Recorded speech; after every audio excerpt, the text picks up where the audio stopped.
ইউরোপের দক্ষিণ প্রান্তের একটি দেশ তুরস্ক।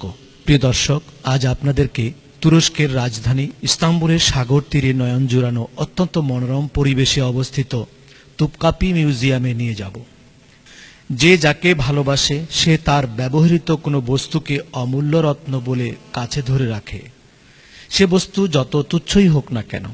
অটোমান সম্রাটদের রসুল প্রীতি এতটাই বেশি ছিল যে তারা নবী পাক সাল্লাল্লাহু আলাইহি ওয়াসাল্লামের ব্যবহৃত জিনিসপত্রগুলোকে অনেক কষ্টে সংগ্রহ করে যত্নের সাথে শত শত বছর ধরে সংরক্ষণ করে আসছে।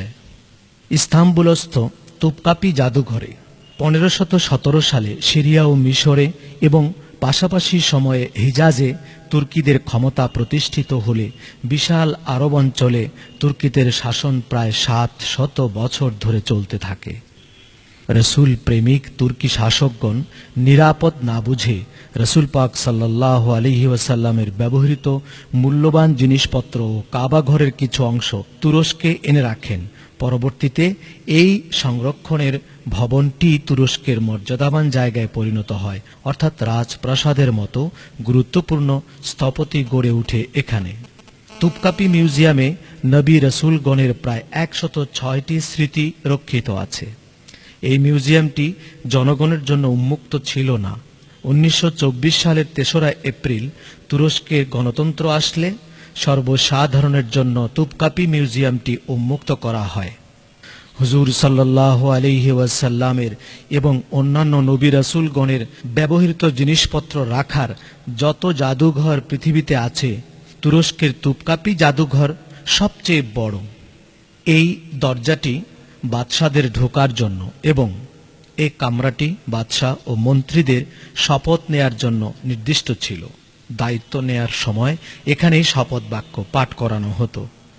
সুলতান আহমদ তৃতীয় নিজে হাতে এই ক্যালিওগ্রাফি লেখাগুলো লিখে এবং ছবি সংযোজনের কাজ করে এই দরজাগুলো তৈরি করেন। সে সময়ের বাদশাগণের এমন ধর্মীয় প্রতিভা সত্যি প্রশংসার দাবি রাখে। সদর দরজা সোজাসুজি এই উঁচু জায়গাটিতে রাজ পরিবারের কেউ মারা গেলে তার নামাজে জানাজা পড়ানো হতো এখানে এবং তাদের জন্য দোয়ার অনুষ্ঠান করা হতো। প্রথমে আমরা কাঁচের ভেতরে ঝুলানো দেখতে পাচ্ছি নবী সৈয়দুনা হযরত দাউদ আলাইহিস সালাতু ওয়াস সালামের ব্যবহৃত তরবারি।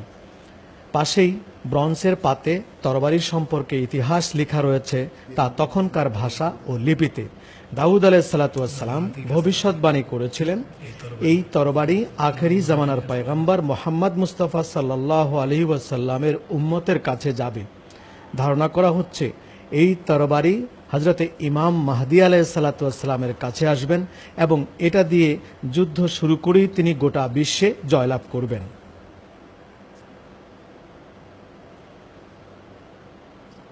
তার পরের কক্ষটিতে দেখতে পাচ্ছি নবী ও রাসূলগণের মধ্যে কোরআন শরীফে আলোচিত এবং সুপরিচিত নবী ও রাসূল হযরত মূসা আলাইহিস সালাতু ওয়াস সালামের বহু মুজিজার আশা বা লাঠি মোবারক। যে লাঠির কথা কোরআনে বহুবার এসছে, এটি হচ্ছে সেই লাঠি। লাঠির গায়ে গাঁঠের মতো দেখা যাচ্ছে, আবার উপরের অংশে একটু শাখাও দেখা যাচ্ছে। এই লাঠি হচ্ছে তার শ্বশুরের কাছ থেকে পাওয়া উপহার হিসেবে অনেক মুজিজার লাঠি।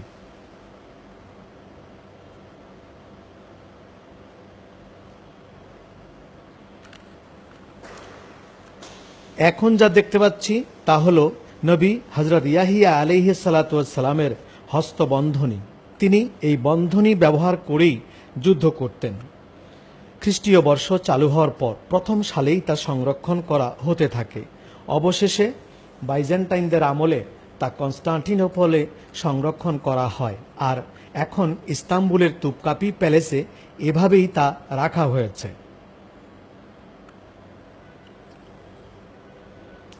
পৃথিবীর সবচাইতে রূপ লাবণ্যময় মানুষ নবী হযরত ইউসুফ আলাইহিস সালাতু ওয়াস সালাম। নবী ইউসুফ আলাইহিস সালাতু ওয়াস সালাম তো দেখতে এমনিতেই প্রচণ্ড সুন্দর ছিলেন, তারপরেও তিনি পাগড়ি পরিধান করতেন। আর এটাই হচ্ছে সৈয়দুনা ইউসুফ আলাইহিস সালাতু ওয়াস সালামের ব্যবহৃত পাগড়ি শরীফ। এখন যে মহাপবিত্র ছবিটি দেখতে পাচ্ছেন তা হলো আমার আপনার জীবনের চাইতে প্রিয় নবীজির কদম পাকের নকশা মোবারক। সকলেরই দরুদ শরীফ ও সালাম পাঠ করা উচিত বলে জানালেন আমাদের গাইড মন্ত্রণালয়ের লোক হাসান আহমেদ জাদে। তিনি বলেন সকলেরই দরুদ শরীফ পড়া উচিত, তাই আমরাও সেখানেই দাঁড়িয়ে দরুদ শরীফ পড়লাম। আল্লাহুম্মা সাল্লি আলা সাইয়্যিদিনা মুহাম্মাদিন ওয়া আলা আলি সাইয়্যিদিনা মুহাম্মাদিন ওয়া সাহবিহি আজমাইন। নবীজি যখনই খালি পায়ে পাথরে পা রাখতেন, নবী পাকের যাতে কষ্ট না হয় সেজন্য পাথর নরম হয়ে যেত। এই মূল্যবান পাথরটির ক্ষেত্রেও তাই হয়েছিল।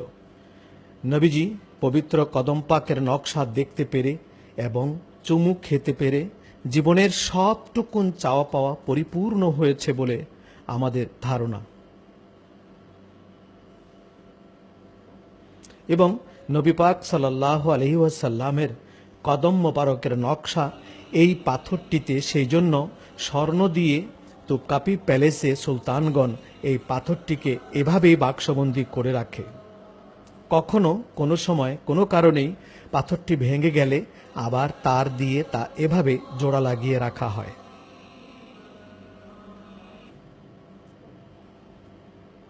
সুলতান বাইজিদের সময় 1509 সালে কাবা ঘরের তালা চাবি এটি।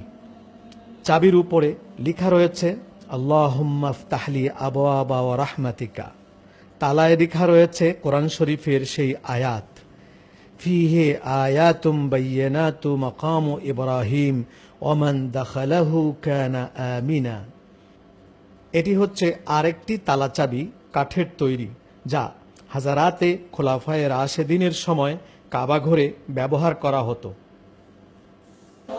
এখন যে স্বর্ণ নির্মিত প্রণালীটি দেখতে পাচ্ছেন তা হলো আব্বাসীয় খলিফাদের সময় আল্লাহর ঘরের ছাদের পানি নিষ্কাশনের জন্য যে পর্নালা লাগানো হয়েছিল, এটি হচ্ছে সেই পর্নালা।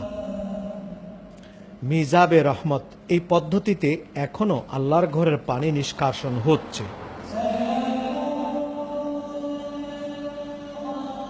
হযরত ইব্রাহিম আলাইহিস সালাতু ওয়াস সালাম বাইতুল্লাহ শরীফ বানাবার পর দরওয়াজার প্রয়োজন হলো, দরওয়াজার ব্যবস্থা করা হলো। পরবর্তীতে তা খুলে ভালো দরজার ব্যবস্থা করে সেই দরওয়াজাটিকে প্রথমে খেলাফতে আব্বাসীর জামানায় মক্কা শরীফে, আর তারপর উমাইয়াদের সময় দামেস্কে, পরবর্তীতে খেলাফতে ওসমানীর গৌরবের সময় তা ইস্তাম্বুলে এনে এই তোপকাপি মিউজিয়ামে সযত্নে রাখা এবং তাতে নিয়মিত পরীক্ষা নিরীক্ষা করা হচ্ছে। বৈজ্ঞানিক প্রক্রিয়ায় এখনো এভাবেই রাখা সম্ভব হয়েছে। কাবা ঘরের ভেতরে যে সন্দুকটি পাওয়া যায় তা প্রায় 100 বছর পূর্বে এই মিউজিয়ামে এভাবেই রাখা হয়। সন্দুকটি বাইতুল্লাহর নমুনায় বানানো হয়েছিল। হিজরাল আসওয়াদ পাথর জান্নাতি একটি পাথর। আব্বাসীয় খিলাফতের সময় আল্লাহর ঘরের কোনায় রৌপ্য নির্মিত ফ্রেমের ভেতরে রাখা হয়েছিল এই পাথরটিকে। নতুন ফ্রেম বসিয়ে এই ফ্রেমটিকে তোপকাপি মিউজিয়ামে এভাবেই সংরক্ষণ করা হয়েছে। এসব অমূল্য জিনিসপত্র যে কামরাগুলোতে রাখা হয়েছে, তুর্কি সরকার এবং তুর্কিবাসী সেই ভবনটিকে অত্যন্ত পবিত্র মনে করে এবং প্রচণ্ড ভক্তি করে। 7ম হিজরিতে সংরক্ষিত সাহাবায়ে কেরামের ব্যবহৃত তরবারি, যা মদিনা মুনাওয়ারা থেকে সংগ্রহ করা হয়েছে। এসব তরবারির হাতলগুলো প্রায়ই পিতল ও কাঠ নির্মিত। এই তরবারিটি অবশ্য কাঠের হাতলে চামড়া দিয়ে মোড়ানো দেখা যাচ্ছে। আবার কোনো কোনো তরবারির হাতলে বিভিন্ন ধরনের নকশা করা আছে।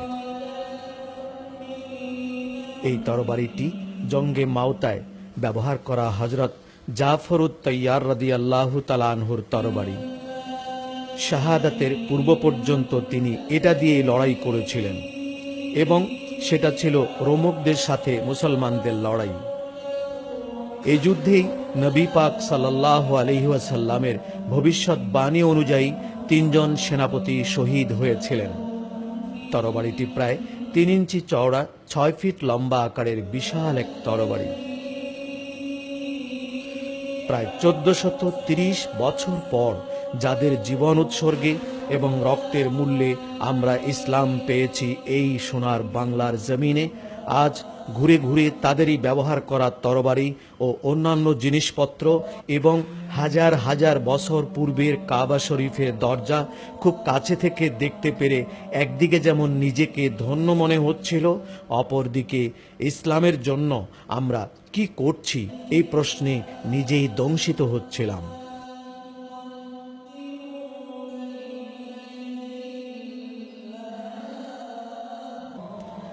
এই সোনার সন্দুকটির মধ্যেই নবী পাক সাল্লাল্লাহু আলাইহি ওয়াসাল্লামের পবিত্র স্যান্ডেল মুবারক সংরক্ষিত আছে, যে স্যান্ডেল দুটো পায়ে দিয়ে আল্লাহর হাবিব পবিত্র মেরাজ শরীফে সফরে গিয়েছিলেন।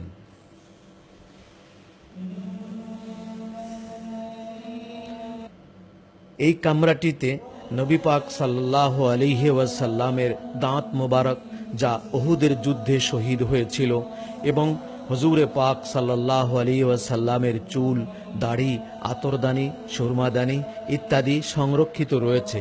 তাই এই কামরাটির উপরে চতুর্পার্শ্বে নবীজি সাল্লাল্লাহু আলাইহি ওয়াসাল্লামের শান সম্পর্কিত আয়াত শরীফ লেখা আছে।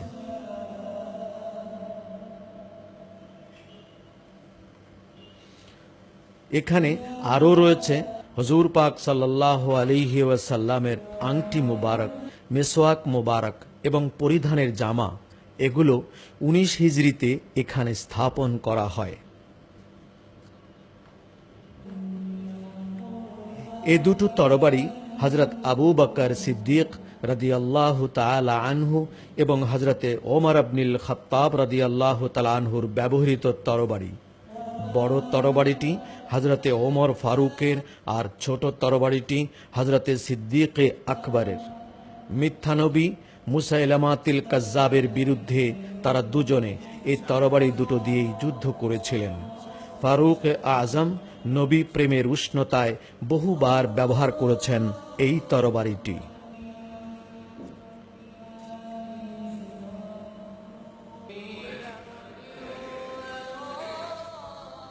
এই আলমিরাটি মহানবী সাল্লাল্লাহু আলাইহি ওয়াসাল্লামের ব্যবহার করার জন্য ইয়েমেন থেকে সেখানকার সাহাবীগণ হযরতে আমর ইবনুল আস রাদিয়াল্লাহু তাআলা আনহুর মাধ্যমে নবীজির ব্যবহৃত কাপড় চোপড় ও অন্যান্য জিনিসপত্র রাখার জন্য উপহার স্বরূপ পাঠিয়েছিলেন।